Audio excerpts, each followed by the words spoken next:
Here we go. The next episode of Behind the Ruck, guys. Today we're going to get our hands dirty. There's a lot of things to talk about, but I first want to introduce myself. I'm Rudy Paige, and this is my co-host, Juan de Jongh. Yes, Paige. Good to see you, brother. I hope you're well. You notice something at the back? Apparently. Huh? We're moving. You like it? I like it. Taking days. one step at a time. But yeah, I'm all good. Exciting times for us for the podcast. A little bit of a quiet weekend. In dull terms and of boring of weekend. sport. Yeah, I was very chilled because I actually, after that Mauritius trip, I gotta stay home. So you're mentioning it again. Yeah, Guys, my he's new mentioning his Mauritius trip again. No, Okay. My new name is Yanni Taseplay now, just to take it easy. That's why there wasn't too much of rugby this weekend, but there was a lot of other sport. There's Formula 1, there was golf, the Open. Open, yeah. Have you Lefty watched? won a Huh? new. Lefty. Lefty, very Brian happy. Harmon, is it? Yeah. Brian Harmon, Played yeah. really good golf. Yeah, first major golfer of the year. So he's not a big bloke. He's 165 Guys, meters. you see this? Our like- short like guys, you. we Lefty excel like you. in sport. Short people, we excel in sport. Love it. So I'm pretty sure it's not too late, eh? Huh? Yeah. Golf of the year in 2050.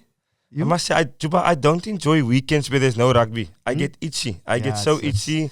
The wife starts to obviously, I won't say bother, love, it's not bother, but you sign and have to do a lot of stuff around the house. Yeah. So that's the only thing I don't like when we don't have rugby on the weekend. But luckily for us this week, We got some action going on, eh? guys, the menu today is, I think it's exciting. Today's menu, pretty much we have Springbok selection. The team is out. Oh, we can't wait to talk about that. Team is out. We've got a superstar that we've got that we're interviewing today. A superstar of world rugby, a household name. We're very lucky, Juba, to have one of your old teammates, one of your really good friends, Malakai Fekitoa. Guys, Malakai Fekitoa, huh? That's everyone today, eh? Quadzilla. Oh my goodness. I can't The wait big to lad. speak to him. Can't wait to speak Yeah, to him. super excited. Ask him about his life and all things rugby with Malakai Fekitoa. And then also we've got the Bledisloe Cup that we're going to need to cover today. So there's a lot of rugby, guys. Obviously, exciting times. When that team came out, Juan de Jongh, when that team came out, I was smiling from ear to ear. There's obviously a lot of changes that Rassie made. Have you looked at the team? Yeah, Jogh and Rassie made a couple of changes. I've looked at the team, yeah, a strong team. But I'm excited for the names on that paper. Is it? You want to go through the Let's team go quickly? through it quickly, yeah. All right, I'll do the forwards quickly, partner. So one is we got Steven Kitsoff, Malcolm Marx. Number 3 is Frans Malherbe. Then we got Eben Etzebeth starting at 4. Number 5 is the guy who was on the first episode of Behind the Ruck. Oh, Yes. The guy that said he's going to stay at home, be a good... Yep, good, Marvin husband. Ori. So extremely happy for him. Yeah. We got Marco van Staden back at number 6, Eskom. Peter Steff starting at 7. And Dwayne Vermeulen that's taking the armband and captaincy back. Yeah. So that's the pack. I think that's a really good pack that Rassie and Jacques has selected.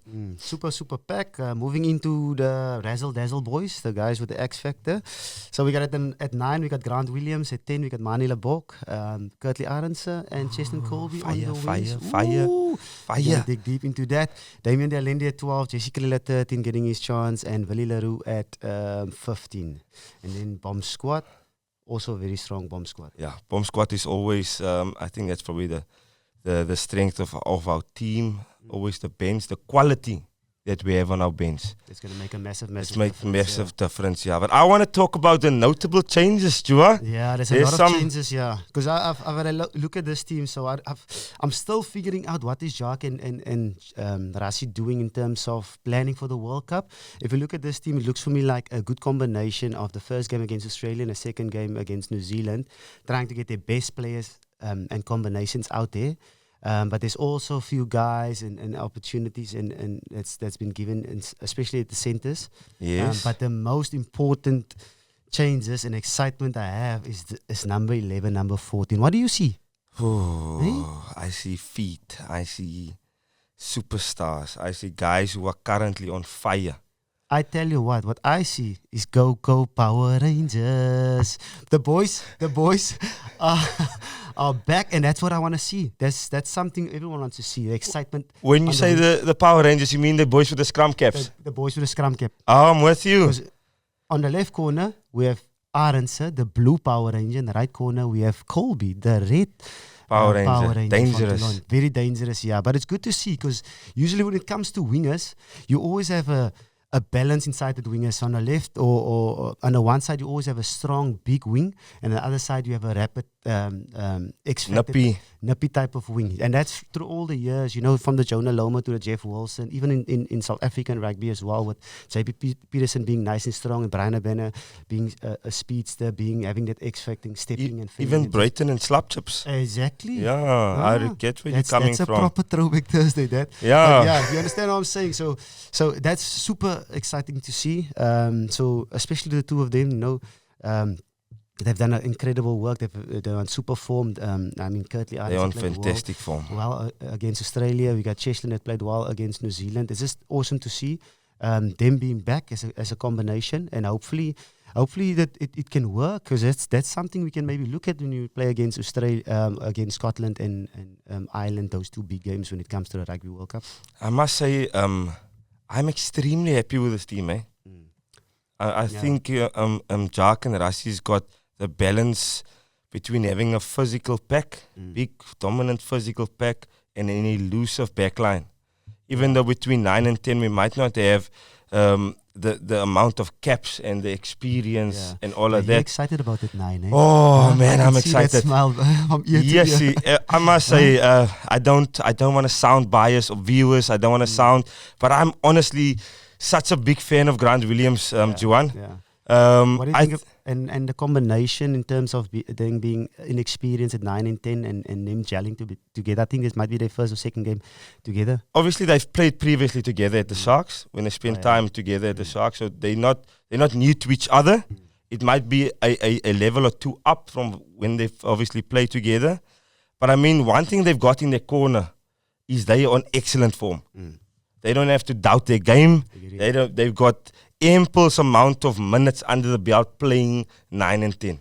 No, I totally agree, and especially with the inexperience. But I think a guy like Mani Lebok will step up there, keeping Grant nice and calm. Because when you look at him, how he plays, every time you look at him on TV, Mani's like a cucumber coming out of the fridge. He's ice cold. He's ice cold. He is so relaxed. That's why relaxed, he acts like a guy with 70 caps. That's the way he plays his rugby. And just touching, obviously, we're talking a lot about the two of them. But I mean, your 9 and 10 is so important in rugby games. It's even more important in international rugby. And for me, I think Grant is deserving of that starting spot. I think he's done everything and more to earn that spot. And that, I mean, he's getting the opportunity, and that doesn't guarantee him playing well this weekend. I mean, it's still Test rugby. Test rugby is it's a thing from another cup. It's tough. It's in the tough opponents. The Los Pumas are going to be extremely difficult. But I mean, I want to compliment Rassi and Jacques for giving them the opportunity and backing them. Especially, if you want to take guys like that to the World Cup, you need to give them that experience. And this is a massive opportunity, especially for them. I know it's like a game where it all depends on what the other result is against the Bledisloe Cup. The Bledisloe Cup, Australia and New Zealand. And then if you can take the cup home. But for us, it's going to be important just to build momentum. We've got this game and 3 more games, but we're fighting for a second spot, and we don't want Argentina to get one over us. So good opportunity for a lot of the boys, and hopefully when it comes to this weekend at Ellis Park, Emirates Airlines Park at 5 our home. That's our home field, and that's my opinion. Ellis Park is our home field in South Africa. That's where we at our absolute best. So much history around there, especially with the World Cup and all those that went down back in the day. But exciting for Joburg this weekend. I think the other notable changes to guys, obviously Jesse coming in at 13. I know that's your area of expertise. What is your views? What are you thinking? What are they thinking? With that move? And that's what I'm trying to figure out. What are they thinking? Because when I look at the team, it's like guys that's been playing well, and especially against Australia, against New Zealand. The only change that actually at 13 when Jesse Kriel came in, so there's a lot of questions going to be like, okay, is it Rassi changing it up a little bit? Is he giving people some chances? With Lekanya on the bench, it actually shows that he's giving Jesse Kriel opportunity to show what he can offer, especially in that 13 jumper for the World Cup, because anything can happen with the center combination. When is injured, we need that backup number 13. And he partnered him up with Damien Dialendi. So from my point of view, I know that when it comes to the World Cup, our two centers going to be Damien Dialendi and Lukanya. That's my view. Okay, so I still have questions. Why the partnership with Damien Dialendi? I spoke last week in terms of maybe pushing Damien Willems at 12. Okay. So it would have been awesome to see Damien Willems and a Jesse Kriel maybe at 12 to give Damien a little bit of a break. He's been playing a lot of rugby, and just to see what that combination can do, especially leading up to the future. Both of them, Damien Dialendi and Jesse Kriel, experienced centers, and both of them I think has got over 50 caps. So experience is there. I mean, as a combination, they played together for a very long time. But what would you like to see from Jesse and Damien this weekend, from a playing point of view? What would you want to see they bring to the party this weekend? Just the X factor. So as I look at the team, you've got our 9s, our 10, our 15. Especially our 10 and our 15, we're going to see this weekend. They're going to move the ball a little bit. Hopefully, we can have good conditions at 5 o'clock in Ellis Park. So it's important for them to take a little bit of control, organizing the forwards, making sure that they get go forward for our forwards, go forward for our 9s and 10s and our 15. The guys is going to be our playmakers. So they must actually just runners, strike runners. Okay, whenever a ball in hand, fix your guy, put other guys into space, use your X factor, use your step, use your physicality in contact, and even your feint in the small areas like that as well. So would you think it's important for our centers maybe to hold our feet a little bit deeper so we can actually get and feed those Power Rangers on the outside? Because I think we need to get the ball into their hands more often than not. Yeah, so I think with Mani and Willie there, they're going to allow more space for our outside centers. They're going to allow more space for our wingers. So it's just important for us. And even with the Argentina, they're not fully in our face when it comes to their defense. So we will have more time on the ball. But our wingers will get lots of opportunities. Not only from that's exciting. On default, it's going to be from counter-attack opportunities. Willie put him into space, and credit must go to Willie as well. He's played extremely well. Yeah. He's played extremely well. Kevin De Bruyne of rugby. He's just assisting. Holding a record. I think is number 1 and number 2 in assisting tries. So and another thing with Willie that I picked up, I think he's I don't know if he's picked up distance on his kicks. But the last 2 games when he's actually exited for the Springboks, he's gotten a lot of distance on that kicks, which relieves so much pressure on the team and everything. So I think I might be wrong, I might be right, partner. But what I've noticed that first 2 games is he's got 10 to 20 meters on that left foot that is gained. Otherwise, he must have had his pro-neutral, or there was something in Auckland that he had. Yeah. But I was extremely happy with the distance on his kicks. I think he's not skipping leg day, maybe. Is he jamming? Hopefully, I think so. But it's good to see. It brings a lot of balance in our team as well. A good kicking game from our. I mean, Mani can kick left and right. You got Willie, that's a left footer. So there's balance between having a right kicker, a left kicker. A left foot and a right foot, and like Grant's kicking game is on song as well. So those guys are going to be very important for us getting us forward. Kicking it right into the corners 5 meters away so we can use our maul. We don't want to be like 22 meters away sometimes when you have a penalty just outside of the 22. So those small little margins are going to be very important when it comes to this weekend, making sure that our forwards can go forward. And that bomb squad, getting them in there. There's a good couple of changes there as well. I see they went with a 5-3, not with a 6-2 this weekend. We spoke about that. We spoke about it last. So you happy? Hey? Not happy. It's the plan they're gonna bring into for this weekend. So my thought is when you go 6-2, you wanna be physical. Usually when you go 6-2, it's for that wet games. Set piece dominance. Wet games. Suffocate. 7 o'clock, 8 o'clock, 9 o'clock at night. Okay. Suffocate. Get the dominance up front. But it looks like to me with this 5-3 split, they're covering the whole field. So making changes is not going to be a problem. With this 5-3, with this bomb squad, it looks like it's going to be 5 o'clock. They're hoping for good weather so they can move the ball around, and make a couple of changes there. We got good cover everywhere. It's good to see Faf there as well. Faf grabbing his knee last week like that, I was a bit worried. I told you. This is a remarkable recovery. Told you. So that's good news to see him back. We spoke about it last week. It looked like it was like a lengthy injury, but it's good to see him back. We've got Trevor Hey. Out of nowhere, the big tongue is back in the Yeah, long my time. brother is back. My brother is back. It's good to see him back as well, yeah. Yes, I think he'll be licking his lips to get an opportunity, just to Sticking out that tongue. yeah, just to show them obviously his strengths and what he can bring to the party, being a fourth or fifth guy to steal the balls, and obviously being versatile. He's extremely versatile, that guy.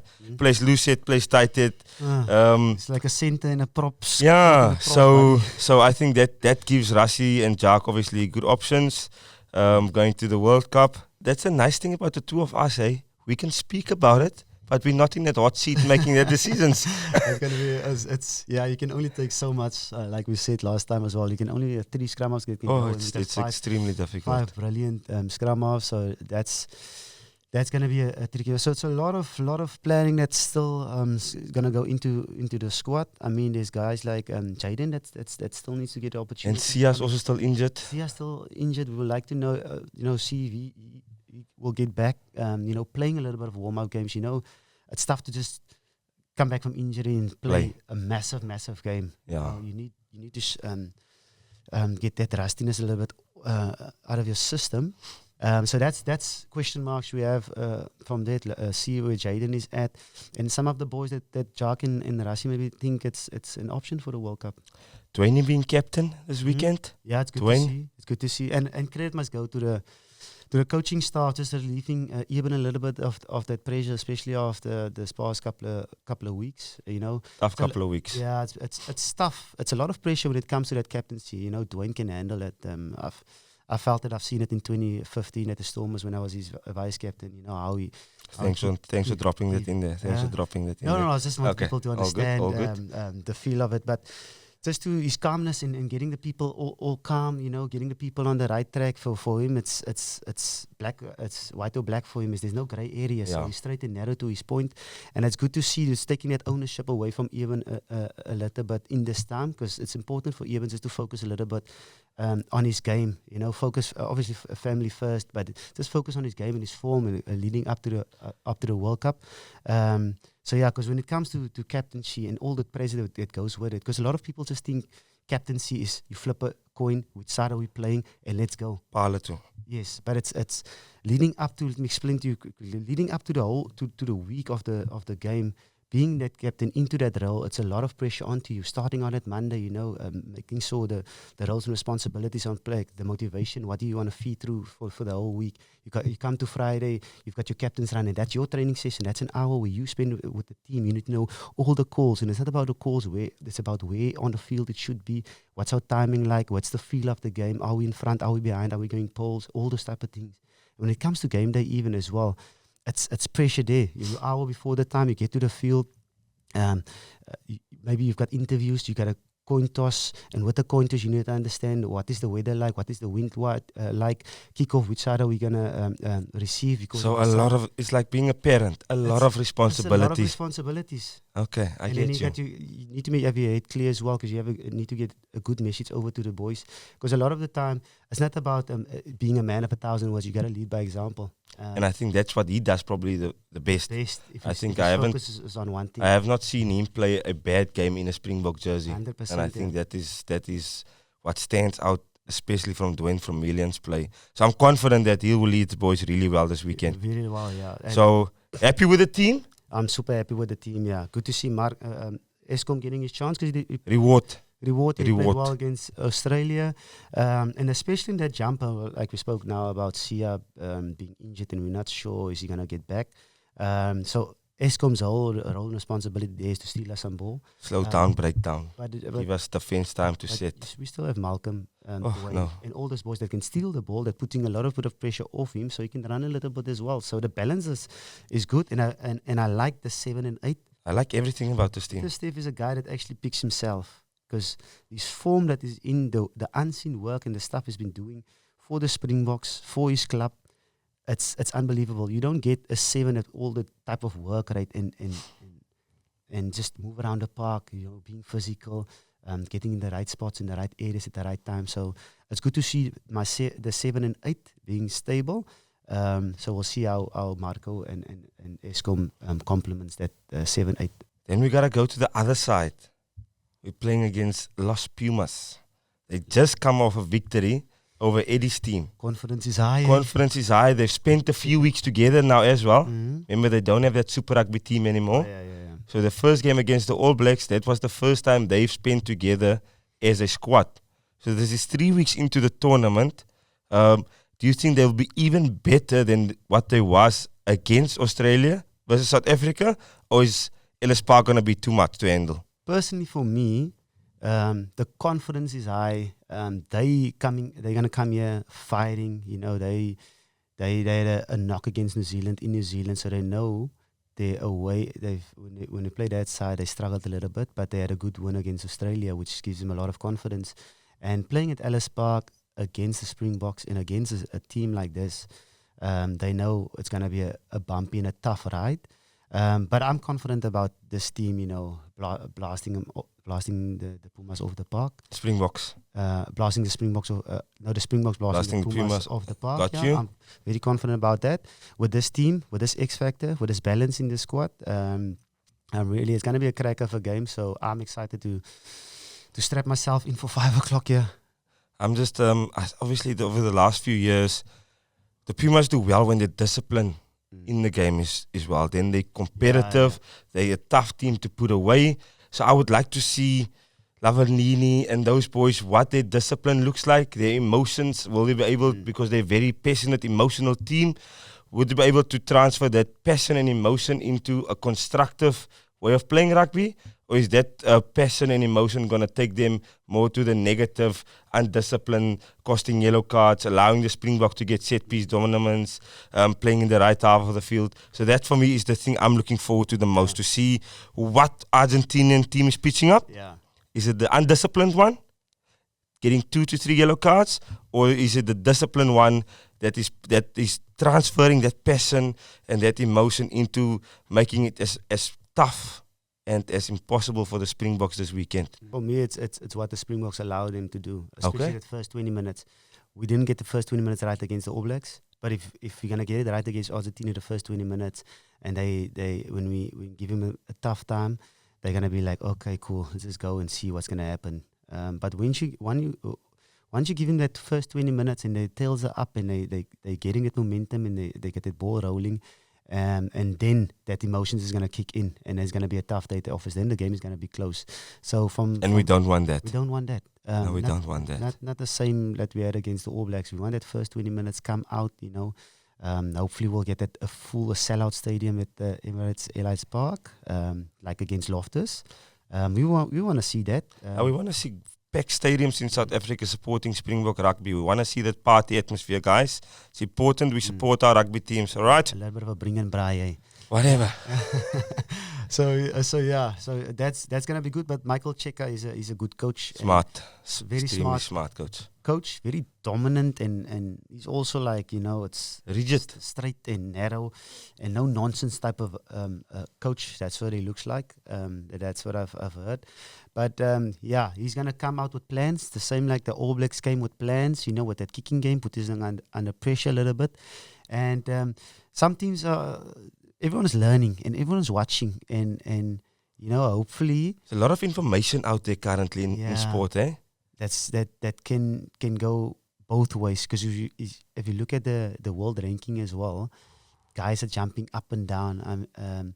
You know, the number one team, Ireland at the moment in the world ranking, and then you got the All Blacks. I think they're sitting at third. So if they win this weekend, they will go above France, and they're in one pool. So a lot of analyzing going on, planning going on for the World Cup, and that's where we need to make sure that we use this next couple of weeks. Argentina this weekend, Argentina away, and Wales in Cardiff, just to make sure that we get our ducks in a row, and then when we get to that All Black game in Twickenham, that we fighting leading up to that first Scotland game in the Rugby World Cup. Joops, the obviously the players, the 3 players, I think that Argentina standout players is the hooker and captain Montoya. Mm-hmm. Obviously Pablo Montera, a big nuisance, consistent, always at it, and then Boffelli at the back. I think that is the 3 players that if we can tame them, we can tame those 3 Pumas, it's going to be a good day for Springbok It's going to be rugby. a good day to offer. So I think that whole pack actually, because that's where everything's going to start. It's going to start with the pack, and they thrive themselves on being physical. And with them looking at our bomb squad, and everyone knows about our bomb squad now. It's out there for everyone to see. And if they look at our bomb squad, they're going with a 5-3 split and not a 6-2. The physicality aspect is going to kick in. So. Super excited to see what's going to happen at 5 o'clock. Springbok rugby is back. Springbok rugby is back, and we just need to keep it going. Yes, keep it going. let's go. Moving on to the other game, Australia and New Zealand at MCG Stadium. Yes. Cracker of a game. We need a favor there from Australia. Come on, man. We need them to blast them off the plug. What you feels of the Bledisloe Cup? That's an interesting question you've posed there to me, Juan. Quickly. 2002 is the last time Australia has won the Bledisloe Cup. So obviously, in 11 years is a long 11 time. years is a long time, my friend. That's, yeah. So obviously, in my heart, I want Australia to do us a favor in beating the All Blacks. But everything up here is telling me it's going to be a tough game for them. I think the All Black has got the ball rolling. I think they've kind of figured out the way they want to play. They want to play the World Cup as well. So from my side, I think that's going to be... I'm going to predict for the All Blacks to win. Unfortunately. Unfortunately. And it's just going to be a really tough game for Australia to get in. They're fighting a lot of stuff where they're unsure where they are with Eddie. I can't actually pick up the way they want to play, their identity as a group. Whereas the All Blacks, I can clearly see their identity as a group. They find the right players. They've got a run pass kick philosophy that's worked well against us with that intensity, that ferociousness of carries that they've brought in. And Australia has obviously left the door open against us, where the Springboks blew them off the park. Yeah. Last week, the Pumas got one over them in Sydney, and now they're playing at a cricket stadium in Melbourne. It's obviously an awesome cricket facility, and it's a great stadium. It's going to be a great festival of rugby, but I can't see them beating the All Blacks. Yeah, I also want Australia to get one over them, give them nothing, give them no lock points, and let South Africa get our 5 points and hopefully win the rugby championship. But it's tough to see it happening. But hopefully Australia can do that favor for us, man. It would be nice to lift the rugby championship just before the World Cup. I wouldn't mind if the All Blacks continue on the merry way and the hype start. I want the hype around the All Blacks to build. You understand? I want that hype before the World Cup. Focus not on us. The focus won't be on us as the Springboks. So I want that to happen. So I wouldn't mind if the All Blacks beat the Australians. Yeah. Because obviously we'll get the All Blacks again, like we spoke. I think so. Yeah, quarterfinals or maybe in that final. That's what I think. Do you think their team will have any changes? Or you think they're gonna stick with that thing that's worked for them? So I think they've find themselves in terms of where their combinations is. They know who their 9s and 10 gonna be. They know who their 12 is gonna be. Will Jordan on the wing. There's one or two other positions. They've got a solid squad at this moment, and they're looking strong. So like you said, we want all the attention going on to them. So when we do face them in a quarterfinal or final, whenever that may be, I think we're gonna face them. Hopefully, we'll be the underdogs, and that's where we thrive. We are our best when we're underdogs. Backs against the wall. That's where we wanna be. So that's good to see. What's your predictions for these 2 games? 2 games predictions. I'm gonna go Springboks 31, Los Pumas 20. That's at Ellis Park. 31-20 for the Springboks. Okay. High scoring game at altitude. Yes, I strongly agree with you. I would go 35-20. Okay. So it's hopefully we can get our 4 tries, and hopefully because by the time we play up, we will probably know what happened. Yeah. What do you think is going to happen down in Melbourne? I want it to be 25-5 for Australia, but my knowledge and my guts say it's going to be a 42-12 for New Zealand. New Zealand is going to blow them off the park. That's what I think. I think, so my prediction for that game is going to be 28-24. I think Eddie's going to have a plan for that first half, but then the quality of the All Blacks will come through in the second half. So that's my feeling for that game, and I hope that's the reality. And that's it for the Rugby Championship. That's a mouthful. That's our views. That's our predictions. Hopefully, our scores will be nice and close to what you just said now. Just moving on to our guest for this episode. Exciting. Myn peanut in die pakkie. Ooh, who's that? Malakai Fekitoa. What? Malakai Fekitoa. Wow. I'm excited. Super excited to chat to Malakai. I mean, he's a guy that's been around, played for the All Blacks more than 25 times. He's got a World Cup medal. He's got a Super Rugby medal. And he's got a URC medal. Let's not go there, but oh well. Yeah. We'll tap onto that. I am excited, guys. Let's go. He's in the Tongan squad right now, so let's see what his views are. There he is, Toko Malailele Fefeaka. Sabe malo, Fefeaka boa. Class, man. I still can still remember a couple of things from the Scava nights, eh? Mala, from our side, warm welcome, brother. Awesome to have you on the show. This is Behind the Ruck, episode 3. Super awesome. excited to have you here, brother. Thanks for taking the time, my friend, eh? Thanks you guys for having me. Appreciate it. Yes, boy. Talk to us. Where are you at the moment? What's happening? How are you doing? Talk to us. Yeah, I'm good. Obviously, currently playing for Tonga. We're on tour, and we're currently in Osaka, Japan. Oh, in Japan. Preparing to to play Japan this weekend. Oh, that's awesome, mate. From our side, Mala, I just want to say a massive congratulations. I haven't spoken to you in a very long time, but a massive congratulations for myself and the team. A lot of things have happened throughout this past couple of months. I mean, you got engaged to Claudia. I mean, your firstborn, Mara, has just turned 1. You're expecting another one as well. You've won obviously the URC, which I'm not happy about. And in the Tongan squad, a lot of things have happened. Good things, exciting things in his life. How did you find the blessings throughout this couple of months, eh? Look, thanks, man. Very grateful. Obviously, a lot has been going on in the last few months, but I'm always appreciative of all the blessings I've been blessed with, and obviously, family are healthy. They are currently back in Spain, expecting our second. Obviously, nice. She's healthy, and I'm here living my dream still. Thankful to the missus for allowing me to come here and play the game, as you both know. You know what I mean? So, no, it's been great. So, I'm really happy. Awesome. Yeah. Just from a URC point of view, obviously, I wasn't happy about that. You coming to Cape Town twice and taking the spoils. Talk to me, how was it? Did you have a break after that? Yeah, look, it was obviously we had a tough start to our season.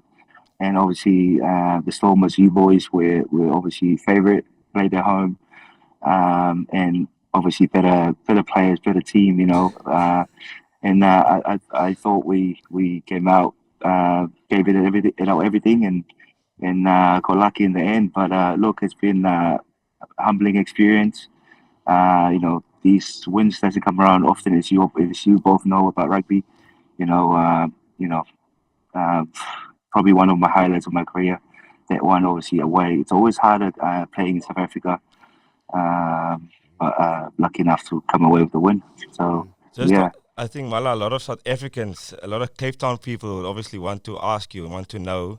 You haven't been to Cape Town in a while, obviously playing your rugby abroad, not playing Super Rugby anymore. But what is it like, and what was it like coming back to Cape Town and playing your rugby this side of the world in South Africa? The place to be. Yeah, look, it was obviously South Africa. It's always been my favorite place to play, both in Super Rugby and international as well. The fans, the place is unique. There's no place like it. You go to the safari, or you see a proper lion tour, or things that you don't really get from anywhere else in the world. And going back, it was it's kind of like going back in the memory lane, reminding about the places you've been to when you're at Super Rugby, and it was pretty cool. I was excited. It's like going back home again. You know what I mean? When you go to a place a few times, and when you go back, it's quite buzzing, and every time it's always exciting going back to South Africa, and I loved it when we came back. So yeah. That's good to hear because a lot of the times, especially myself and you, had a lot of like foreigners, teammates. When we speak to them about South Africa, they always ask us, "Do you walk with lions inside the street and stuff like that?" That's what I think of us. Mala, you've seen the world, man. You've been to all over the place. You've been to Ireland. You've been to England. You've been to Toulon, to South France of France. as well. Yeah. Yeah, you're on your way to Italy now, to Benetton now. What's the feel like when you're joining that team and you're excited? Yeah, obviously, as you mentioned, I've been around the world, and we're quite lucky as players, as you both know. And I think that's the best part about playing the game. You get to see so many beautiful countries and experience different cultures, and I've been very lucky. And look, I'll be looking forward to going to Italy. It's a beautiful country to live. Life offer, it's very relaxing, a bit of sunshine, better weather than Ireland. So I think I think I'm looking forward to that more than anything else. And yeah, just I'm looking forward to experience a different culture, a different brand of rugby. At the same time, I quite enjoy the URC. It's a bit like Super Rugby. You know, you know, a little bit less games, but more faster and open rugby. And I think I enjoyed my first year with Munster, and I wanted to stay there. So I think I'm grateful that Benetton offered me to stay to go over, and great opportunity. But that's great news, because obviously it looks like the Benetton is actually becoming the Benetton Wasps, because all the Wasp boys are there now. Jacob Umaga, you got Marcus Watson, all the boys on that side. You're excited to join those boys as well, eh? Do you want to join them? Yeah. Huh? Well, No. Okay, sorry. We're happy to take Juba anytime. Look, I think fair enough, man. I think unfortunate with what happened to Wasp, but it's kind of cool to play with those boys again, and good to see some of the boys getting jobs all over the place now, and to see them do well. So yeah. It was a tough time. I think Malakai, from my side, I think now obviously congratulations playing for your home country first of all. I wanted to know, you're obviously All Black, and now you get the chance with the law changes now to play for Tonga. What is that like for you, representing your home country, playing for Tonga? What has that transition been for you like, and how are you finding it? Yeah, look, I'm very proud to be back. That's where I'm born. I was born, and my family are still back in Tonga. They're half. Some are still obviously New Zealand citizens, and I was quite very lucky. Growing up in Tonga as well. Most of us dream to be playing somewhere else, either for Australia or New Zealand. They're right next door, and obviously you watch on TV and you want to be like those guys. You know what I mean? And I'm truly grateful that I managed to play for Inted and for that long, and humbled and always appreciate all those people that gave me the opportunity. But at the same time, as I got older and also playing overseas, I knew that I wasn't going to be allowed to play for New Zealand anymore because of the rules they had. Yeah. So I decided to switch. One, I was hoping to inspire some young ones back in Tonga to play for Tonga and still be able to play professionally for Munster, or hopefully play for Stormers, or play for Wasps, and still be able to play for Tonga. And I had a new purpose then, and just representing my mum and them back home, and to see them very proud about playing for Tonga was that's something. awesome to see. We got massive respect for you as well, man. I mean, you left probably Tonga at like 18, 19 years old, going to Auckland, playing for the Blues, playing for the Islanders.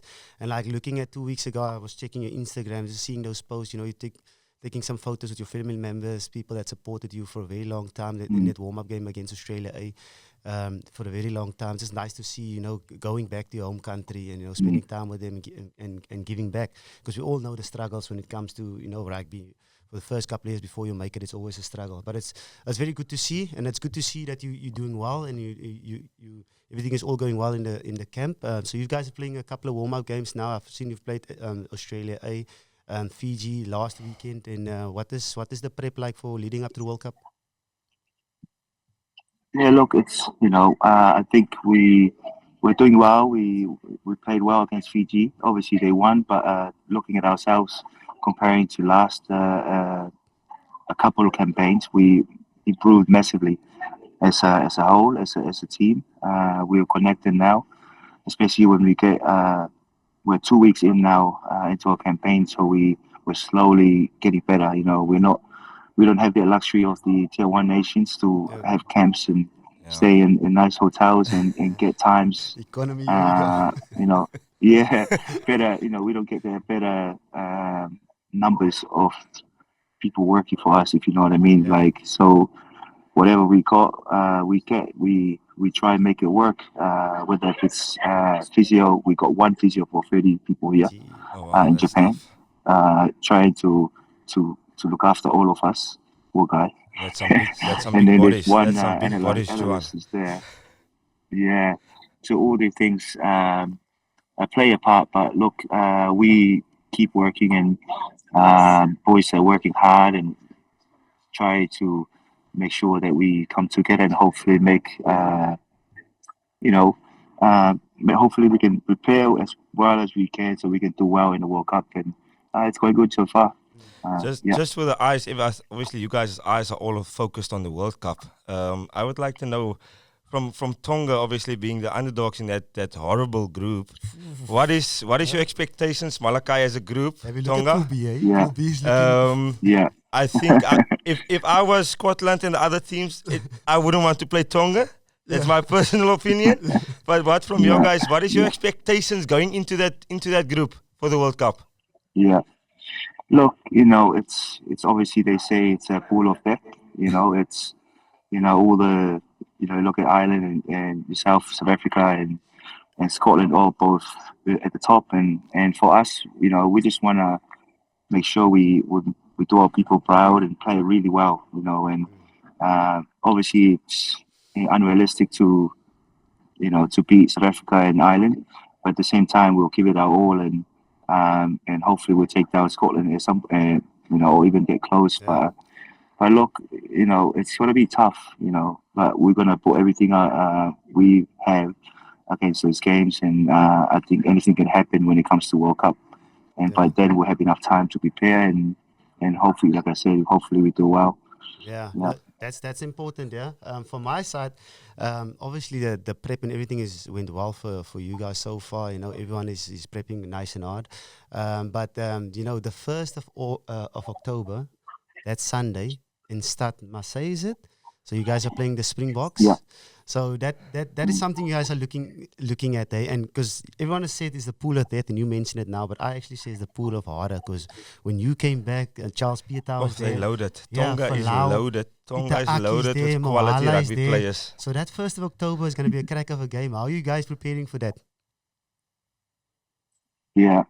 Probably it's a bit too far away to think about it, to be honest. Like, we both know that we kind of focus weekly to our prep, and obviously this week we got Japan, but we obviously have Ireland first up, and I think we're only planning to Ireland first, but we all know, like, South Africa is probably the most physical team in the world, still number one at the moment in terms last championship, still world champion, and still world-class players are playing. But for us, obviously we won't lay down easy, and the boys are excited. We all play overseas with some of the boys, and we love the challenge.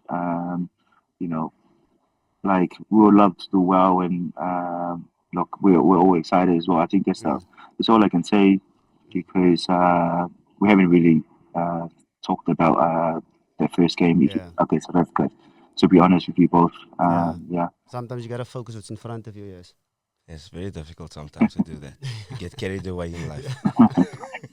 Yeah, Mala, just from our side, my man, thank you very much for taking the time. I know you're busy boys, and you guys are going all over the show and traveling a little bit. We've got a couple of games coming up for you guys. You're playing in Japan, and Samoa as well. From us, I thank you very much for making some time, my man. It's always good to see you. I mean, I've got massive respect for you because a lot of people, they see you on the field and it's like you're physical and you're making these big hits. But my man, you're a gentleman on and off the field, and you're a good example for rugby everywhere you go, my man. So thank you very much for taking the time. All the best for the World Cup and the prep. And hopefully see you soon, man. Come to Cape Town, man. Yeah, the South African people love him. Yeah, So he they must love him, definitely yeah. come to this country, visit outside of rugby. And I think from my side, all the best in the World Cup with you guys' prep. Obviously, when we play the Springboks, we won't be rooting for Tonga. First October. But all the other games, Malakai will be rooting for you guys. And please send all my regards to Mr. Georgie Mohala. Tell him my family says hello. And all the best for him as well. Cheers, Malakai. Thanks for your time, man. Thanks. Thanks, guys. Thank you. Thanks for having me. Oh, awesome stuff. Hey, that's some great insight. What's happening in the Tonga That was squad. fantastic. Yeah, what's happening in his life. What a great guy. Thank you, Malakai. That was awesome. What a gentleman. What a guy. What a teammate, man. He's such an awesome teammate. I can actually share a little bit of a story. Me and Mala played together at Wasp as well for a really long time. Now you talk about it, I remember on his thingy, there's no trophies at Wasp, but all good. Continue. Let's not go there. But we had good times, man. Good memories up in Wasp. Just to share a little bit of a moment of what a legend he is. I mean, we were playing at Wasp in the same time. I was there my third year and he came in his first year. So obviously Mala was the first choice center at the time, and I was playing off the bench for him. And like throughout a couple of games, like Dai Young didn't play me that much. So 2 or 3 games he put me on the bench, but I didn't play, came on. I didn't play at all for the 80 minutes. And then I just made a joke to Malakai in terms of, brother, next time when we play... pull a calf. Pull a calf. Something. It's not nice to sit on the bench for 80 Gee my minutes. bait.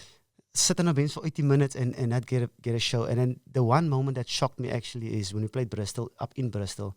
You know, the last 15-20 minutes, we were up by 20 points, and it's the last 10 minutes, and I mean, he had a crack of a game, and he was playing 80 minutes week in and week out. And he was looking at me in the stand while I was on the bench, and he was like showing me thumbs up now. Now I'm like scared and worried because the people are watching, because it was a joke. You're gonna see. It was a joke for me. And then... Was it? Huh? Was it a joke? And then 2 minutes later, he just decided to come off to give me a chance. And that's just the gentleman and teammate and type of person that he is. And that's just awesome to see. So yeah, Mala, all the best, my man, for the prep. And like I said, when you come to Cape Town, let's have a good time. Please come visit. Please come visit South Africa again. Let's have a good time, yeah. And that is it. That is it. Hey. That's a wrap for episode 3. That's another episode under the belt. Under the belt, yeah. I think it was really exciting. It's so good that we got rugby back. I think we've covered everything today. Yep. I think we've covered a lot, yeah. The two of us has done our bit. I need you guys, viewers, do your bit. Click up here. Subscribe. Down, yeah. Is it? Down. Down. Subscribe. Do the right thing. Like, share it like a gossip story. Share out behind the Rockies on TV. Please, guys, like it, view it. Do whatever you need to do. And that's Chuba, it, yeah. Let's call it a day. You guys, we'll see you next week. I'm Juan de Jongh. I'm Rudy Paige, and the Rockies clear. See you next week.